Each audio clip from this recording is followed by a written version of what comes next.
Laissez-moi vous présenter Isiaka, un homme dont l'histoire est aussi vaste et profonde que l'océan Indien qu'il parcourt chaque jour. Un homme simple, un pêcheur comme tant d'autres à Zanzibar, mais avec une âme qui résonne avec les mystères de la mer. 30 années passées à voguer sur l'océan Indien, bercé par le roulis des vagues, chaque matin il se lève avant l'aube, prêt à affronter les caprices de la mer. Un quotidien fait de filets, de poissons argentés et de couchers de soleil flamboyants. Les filets qu'il tisse sont comme des toiles d'araignée, capturant les trésors de la mer. Isiaka connaissait chaque recoin du lagon, chaque caprice du vent. Il pouvait prédire les tempêtes et les accalmies, lisant les signes que la nature lui offrait. Son cœur battait au rythme de l'île, sa peau était imprégnée de sel et de soleil. Chaque ride sur son visage racontait une histoire, chaque cicatrice était un souvenir de ses batailles avec la mer. Jamais il n'aurait pu imaginer que sa vie prendrait un tournant aussi extraordinaire. Un jour, alors qu'il était en mer, il fit une découverte qui allait changer sa vie à jamais. Tout a commencé par une nuit étoilée. Le ciel était clair, parsemé de milliers d'étoiles scintillantes. Isiaka, assis sur son bateau, contemplait l'immensité du ciel, se sentant minuscule face à l'univers. C'est alors qu'il aperçut une lumière étrange au loin, une lueur qui semblait danser sur les vagues. Intrigué, il décida de s'approcher. Ce qu'il découvrit cette nuit-là allait bouleverser son existence et celle de son village. Une aventure incroyable venait de commencer pour l'enfant de Zanzibar. La lune illuminait la plage d'une lueur argentée, créant une atmosphère presque magique. Les vagues douces caressèrent le rivage, et le silence de la nuit n'était interrompu que par le murmure de la mer. Isiaka était seul, réparant ses filets après une longue journée en mer. Ses mains habiles travaillaient avec précision, chaque nœud et chaque maille racontant une histoire de l'océan. Il aimait ces moments de tranquillité où il pouvait réfléchir et se reconnecter avec la nature. Soudain, un chant mélodieux emplit l'air. C'était une mélodie douce et envoûtante qui semblait venir de nulle part et partout à la fois. Les notes flottaient sur la brise marine, apportant avec elles une sensation de paix et de mystère. Une voix douce et envoûtante, comme une caresse sur sa peau. Elle semblait chanter une ancienne chanson, une mélodie oubliée par le temps, mais toujours vivante dans les cœurs de ceux qui l'entendaient. Intrigué, Isiaka leva les yeux. Il chercha l'origine de cette voix, son cœur battant plus fort à chaque note. Qui pouvait chanter ainsi, avec une telle beauté et une telle tristesse? Au bord de l'eau se tenait une femme d'une beauté extraordinaire. Elle semblait appartenir à un autre monde, un monde de légendes et de rêves. Sa présence était à la fois rassurante et déconcertante. Ses cheveux noirs cascadaient sur ses épaules, brillant sous la lumière de la lune. Il semblait danser avec le vent, ajoutant à son allure mystique. Ses yeux brillaient comme des étoiles, reflétant la lumière de la lune et les secrets de l'océan. Ils étaient profonds et pénétrants, comme s'il pouvait voir à travers l'âme d'Isiaka. Elle semblait flotter sur le sable, nimbée d'une aura mystérieuse. Chaque mouvement était gracieux, chaque geste empreint de magie. Elle était comme un rêve devenu réalité, une vision éphémère de beauté et de mystère. Qui était cette créature venue de la mer? Était-elle une sirène, une déesse, ou simplement une illusion créée par la lune et les vagues? Isiaka ne pouvait détacher son regard d'elle, fasciné et émerveillé par cette apparition nocturne. La femme s'approcha, son sourire illuminant son visage.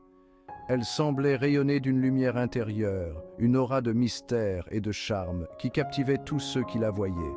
Ses yeux brillaient d'une lueur douce et apaisante, comme si elle portait en elle un secret ancien et précieux.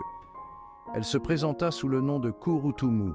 Son nom résonnait comme une mélodie, une promesse de quelque chose de magique et d'inattendu. Elle avait une présence qui imposait le respect et inspirait la confiance. Sa voix était douce comme le murmure du vent, une caresse pour l'âme. Chaque mot qu'elle prononçait semblait être imprégné de sagesse et de bienveillance. Elle parlait avec une telle douceur que même les vagues semblaient s'apaiser pour l'écouter. Nuit après nuit, Kurutumu rejoignit Isiaka sur la plage. Le crépuscule peignait le ciel de couleurs chatoyantes et la mer chantait une berceuse éternelle. Ensemble, ils regardèrent les étoiles, partageant des rêves et des espoirs sous le ciel nocturne. Ils parlaient pendant des heures, partageant rires et confidences. Isiaka était tombé amoureux. Chaque moment passé avec elle était un trésor, une perle de bonheur dans l'océan de sa vie. Ils riaient ensemble, leurs voix se mêlant à la mélodie des vagues. La vie d'Isiaka se transforma. Il se sentait revivre, comme si une nouvelle énergie coulait dans ses veines. Son sourire était plus éclatant, ses pas plus légers. Il voyait le monde avec des yeux neufs, émerveillés par la beauté qui l'entourait. Finis les jours solitaires en mer.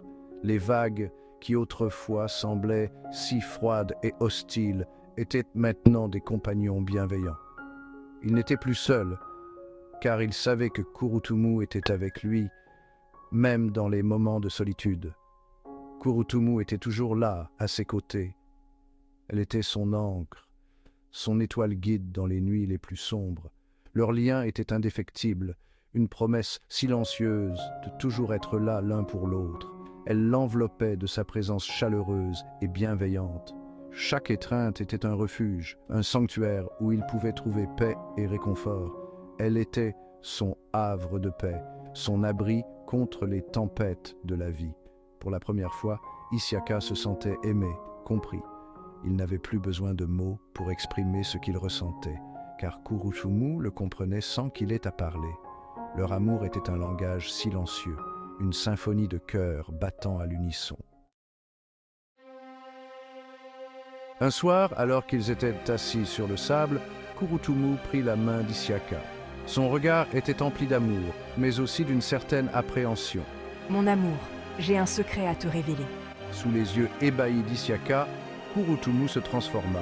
Sa peau prit une teinte turquoise. Des écailles scintillantes apparurent. Une queue de poisson émergea, battant l'eau avec grâce.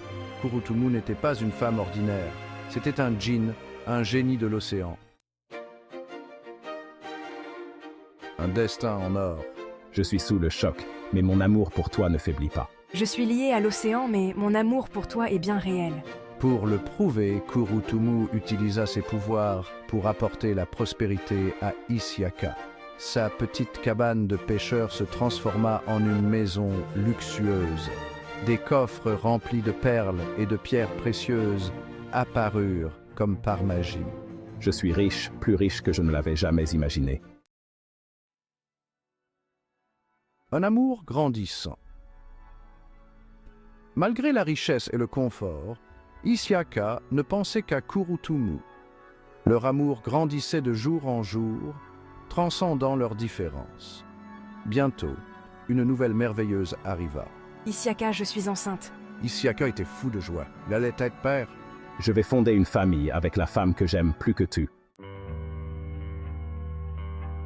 L'appel du large.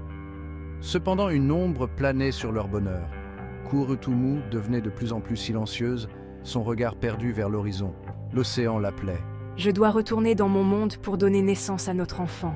Un jour, Kurutumu annonça à Isiaka qu'il était temps pour elle de partir.